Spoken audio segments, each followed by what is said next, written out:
So we're going to talk about real-time machine learning and show you a framework that's going to allow you to take any new or existing machine learning model and turn it into a real-time machine learning model, which basically means a model that you can dynamically retrain, dynamically tune on a very frequent basis without increasing the cost of doing so. So just before we talk about that, a recent paper from MIT, Harvard, University of Montreal, and Cambridge did a very thorough evaluation of model degradation. And the results, at least are intuitive to many data scientists, is that almost all of the models degrade in time. Some of them degrade faster, some of them slower. A lot of this has to do with the data. Some of it has to do with the algorithm or network on which it was trained. But models degrade fairly quickly, and as a result of that, have to be retrained. We actually took one of the data sets that they used in that paper. This one was a flight delay data set, and we did something very simple. We trained the initial model on it, and then predicted 26 weeks out. And we're looking at the accuracy of the model here, and kind of as you'd expect, the accuracy of the model starts declining or deteriorating as you move along, as you get further away from the last data that it was trained on. And the expectation is, if you would be training more frequently, you'd be able to maintain this accuracy. So what we did is we switched this to weekly retraining, and the results were not only that we were able to maintain accuracy, we're actually able to improve our accuracy. So over this 26-week period, our average accuracy increased by just over 11%, and our F1 score increased by over 20%. So the benefit of retraining is not only making sure your model doesn't deteriorate in terms of its quality, it's also improving the quality because you have new data, you have more data coming in to train your model. Sometimes weekly retraining is not enough. This is a paper from Grubhub that was published, and they tell about their experience taking their recommendation system, which would make recommendations in the app on what restaurants to order from. And they talk about moving it from no retraining, which was their baseline, to weekly retraining and to daily retraining. And by moving from no retraining to weekly retraining, they were able to only improve their purchase through rate by 2.5%. But moving to daily retraining improved by over 20% from the baseline. So in this case, the data moves so fast, the data changes so fast that weekly retraining just wasn't enough. They actually needed daily retraining. So whether it's daily or weekly or hourly or monthly, that would depend on the model, depend on the data. But what we see from a lot of models is that the importance of retraining is very significant. So why don't we do it more often, right? There's challenges. The first one is lack of automation. If you have to do this manually every time, if there's no automated pipeline, this is going to be a lot of work, and you don't have time to do this every day. Then there's the cost and time of compute and people. If you have a large data set, or maybe if it even isn't large, but you're doing a lot of you're testing a lot of hyperparameter combinations, this can take a long time and can cost a lot of money. And finally, there's approval processes that you may have to go through that will slow down the ability to update your model. So what we're going to be doing today is basically looking at this framework from Data Heroes for automated real-time machine learning, which addresses all of these issues. And there's a few principles to this framework. The first one is fully automated retraining with a high retraining frequency. If you're retraining at a high frequency, it has to be fully automated. There's no way that you can manually do this. It also means that you have to limit the type of retraining that you do. You're not going to be doing feature engineering. You're just going to be updating the model with new data as the new data comes in. So just literally retraining with new data. The second principle is that you want to retrain not just with the new data, but also with the old data so that you're avoiding bias. The third is you want to be able to evaluate multiple date ranges, because depending on the model, depending on how the data changes, sometimes you're going to get the best model by retraining on just the most recent data or maybe a longer period of time. And that could really vary and really could change based on the drift in the data. So you have to be able to evaluate multiple date ranges. The next one is the ability to tune to find the best hyperparameters, because the right hyperparameters can make a significant difference. And since this framework, you're retraining with new data, you're not actually changing features, the approval processes may be unnecessary because the changes are lightweight. They're just date range changes to the data. And then from time to time, you would want to do a more elaborate manual update that may include feature engineering, maybe try out different algorithms, different models, but that's something that you're not going to be doing on a frequent basis. So how do we do all this without increasing our compute costs significantly? So we're going to present now the Data Heroes real-time machine learning framework. Basically what it is it's taking your data set and converting it to a Data Heroes data structure. You do that with the free Data Heroes library, which allows you to convert to the Data Heroes data structure. And then all training, retraining, tuning is enabled significantly faster by using this data structure, and significantly cheaper. And we'll see how, and we'll talk about that. But first and foremost, let's start by explaining this data structure. So we have our data instances on the bottom, X1 through X21. That's your training data set. You have a function in the library called build, which basically builds the data structure. It's fully automated. And once you call build, a few things happen. The first thing that happens is that the data set is partitioned into chunks. The partition may depend on a lot of different things. The size of the chunks may depend on how much memory you have, etc. I'm not going to go into that right now, but the data is partitioned into chunks. The next thing we do is we take every chunk and we compute a representative sample for each chunk. What does that mean? We take the data from X1 through X6 and we compute something called a core set, which is a representative weighted sample of the data from X1 through X6, which basically means it's a selection of a few samples from that data set with weights assigned to them that represents that piece of data. So if you train your model on X1 through X6, or if you train your model on what we call C1, our core set here, you would get the same or almost the same model. And we're going to explain a little bit more about core sets in a few slides. So let's just take that as a given right now, this core set thing. And assume that we're creating this core set. We're calculating this core set from each chunk of data. And each core set statistically represents the data that's under it. The next thing we do is we take every pair of core sets and we compute the new core set for them.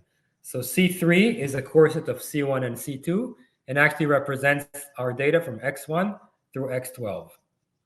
And so on until we get to our root. So that's how the tree is constructed. That's part of calling that build function that would construct this core set tree for you. Now, there's a few attributes that this core set tree has. The first one, it's infinitely scalable. It's distributed, even geographically, which means you can partition. Doesn't matter how big your data set is. You can partition it into chunks and build this tree, even distributed across different instances, even across different geographical locations. So if you're collecting data from different geographical locations, you don't actually have to bring all the data into one location to train on it. You can create a core set of the data in each one of those locations and just send the core set over to a central location for this tree to be built.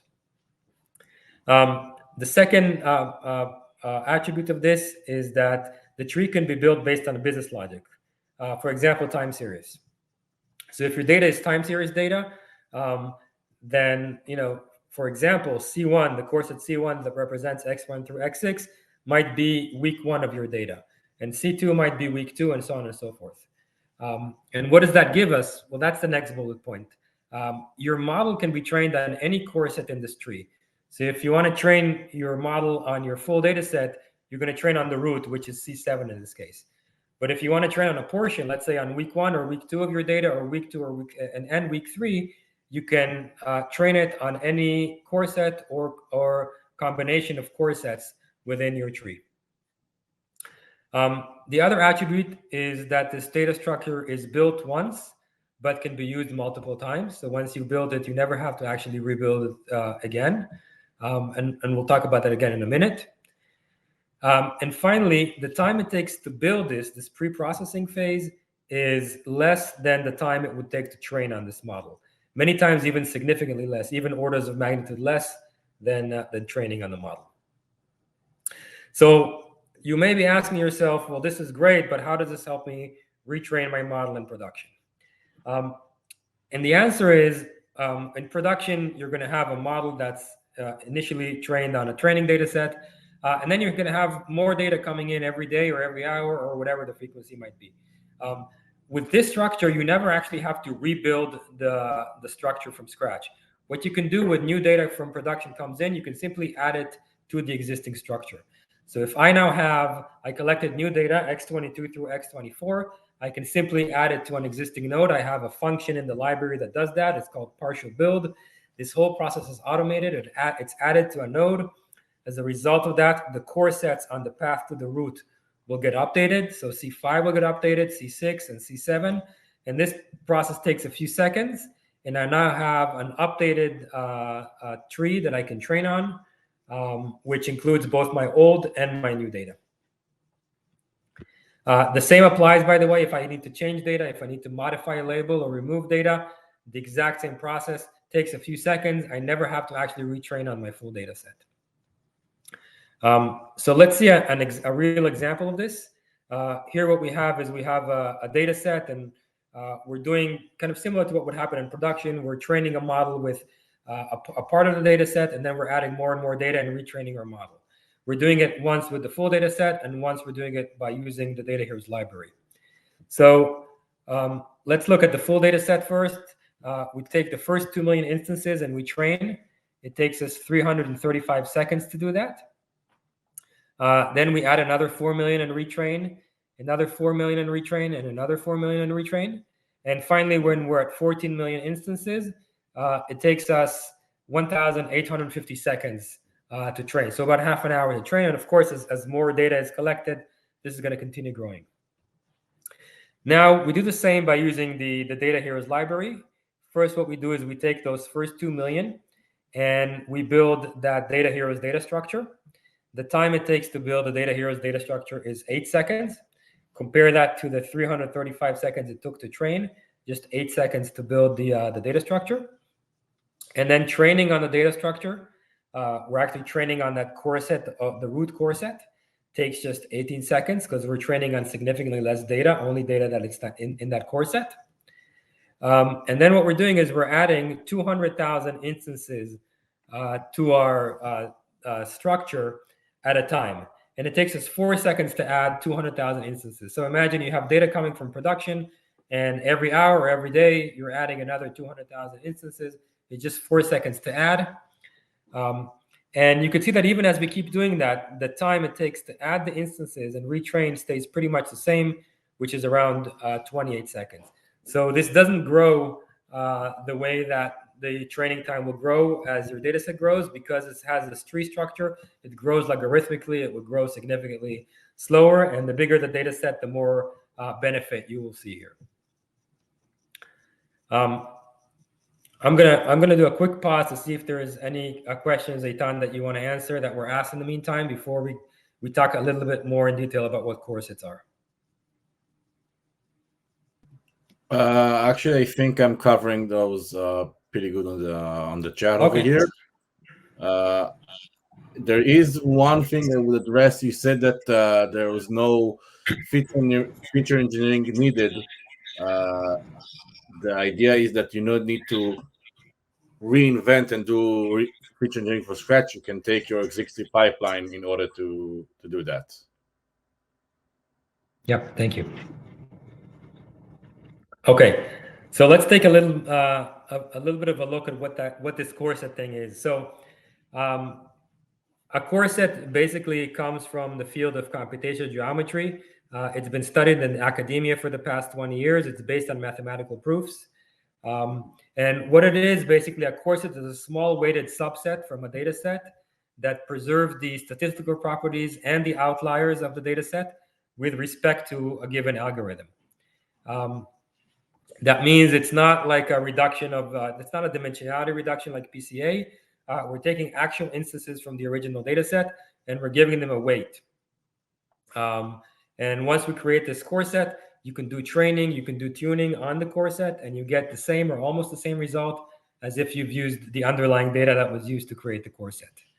The magic behind the computation of a core set is a value called sensitivity. We compute sensitivity value for every instance in the original data set. And what the sensitivity tells us is basically it tells us how much the model will be affected by this individual instance. It's kind of like doing leave one out, kind of, how would the model be affected if I removed this instance from my training data set? But leave one out is very, very heavy, expensive in terms of compute. And this sensitivity calculation is very, very light. But it does tell us exactly how much each instance affects our model. So once we can compute the sensitivity, what we do is we take the instances with the highest sensitivity, because those are usually our outliers. They have individually, they have a high effect on the model. So we take the ones with the high sensitivity and we include them in the core set. And the instances with the low sensitivity are usually our normal distribution. So each one individually doesn't have a lot of effect on the model or any, because there's a lot of others like it. So we just take a small sample of those and give them a bigger weight, a larger weight, to represent their repetition in the full data set. So that's how the core set is built. Let's take a look at a couple more case studies and then jump to the library. So this one is a case study of patient wait times, a model for patient wait times with XGBoost.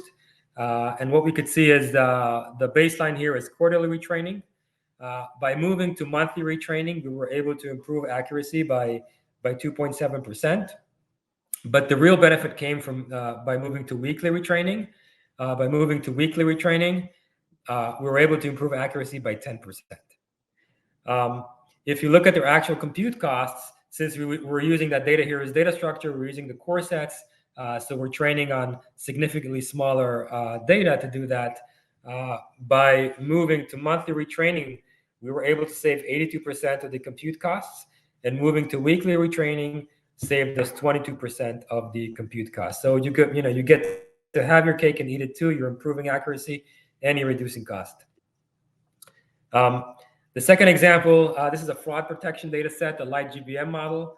And here, this focuses on hyperparameter tuning. So this client does a lot of hyperparameter tuning. In fact, they evaluate 144 hyperparameters. It takes them 154 hours to do so. That's about 6.5 days. By switching to the Data Heroes data structure, they were able to lower this to just 5 hours for hyperparameter tuning. And because it was so much faster to do it, they actually decided to expand their hyperparameter search and moved up to 864 hyperparameters, which increased their time to 30 hours, but still significantly less than the 154. And the bottom line is the accuracy of their model, which what you could see at the bottom.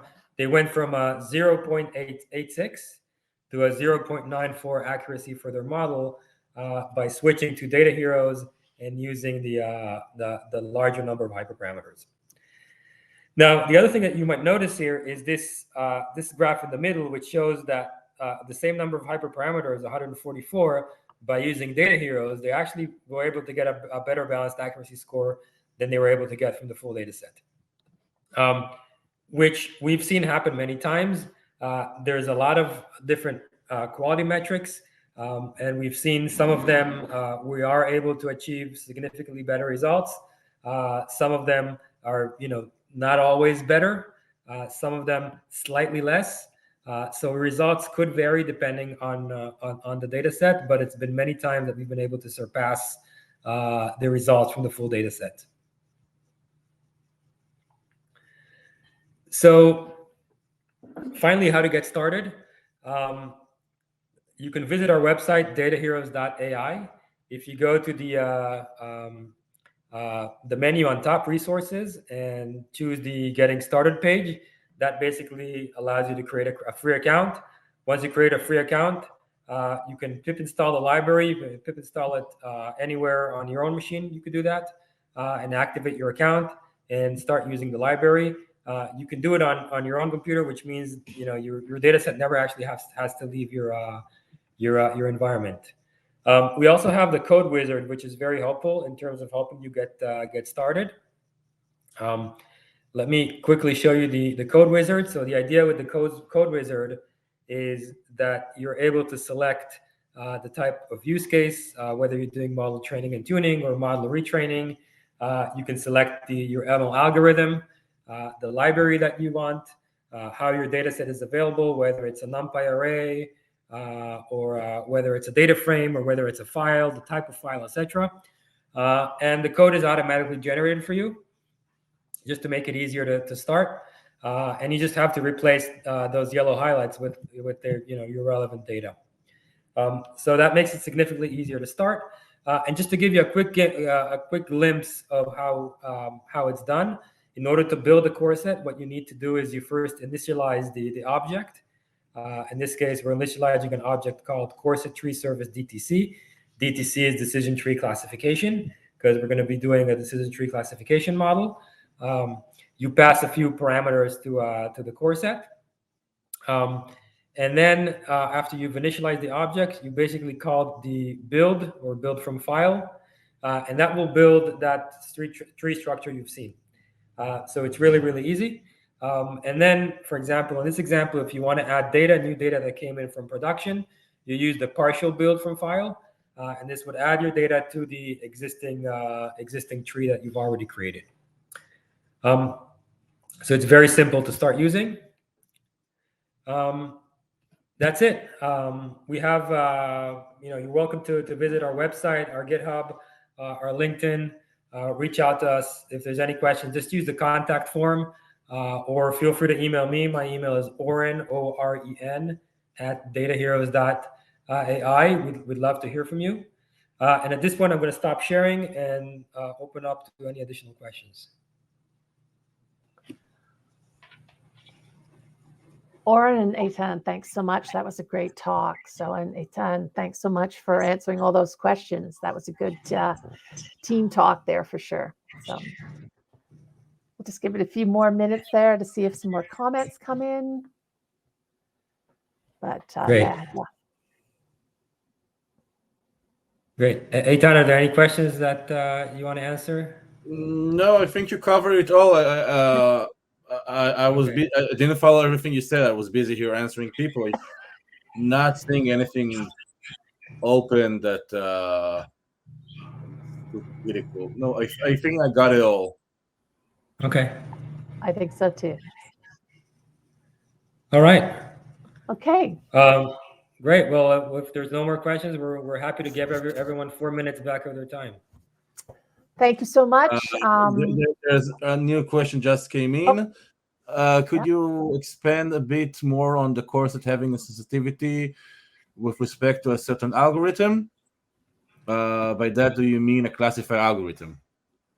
Yeah. So the answer is it's not one core set that works for any algorithm. A core set needs to be built for a particular algorithm. So there's a core set for linear regression, and one for logistic regression, and one for decision tree classification problems, which includes gradient boosting, etc., and one for decision tree regression, and one for deep learning, etc.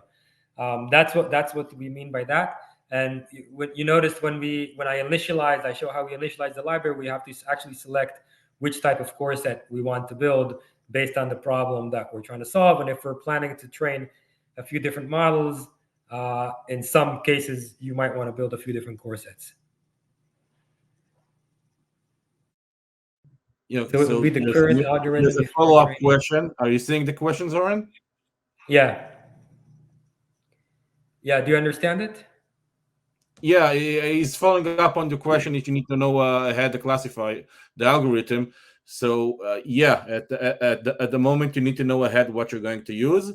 I would mention that the build times is so fast that you can try various algorithms, even though each one of them is independent, and you cannot switch. You cannot start using a decision tree and then say, no, I want to switch back to logistic regression. You need to stick with what you chose, but you can build both of them.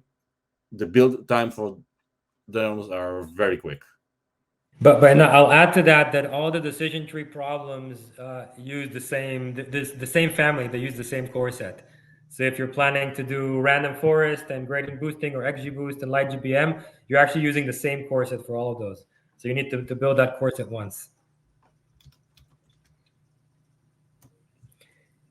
Yeah, there's another question about if we can use another library. Actually, you can choose let's call it the backbone of which kind of library you're gonna choose. If you want to use CatBoost or XGBoost or IGBM, you can choose the backbone over it for the classification part itself.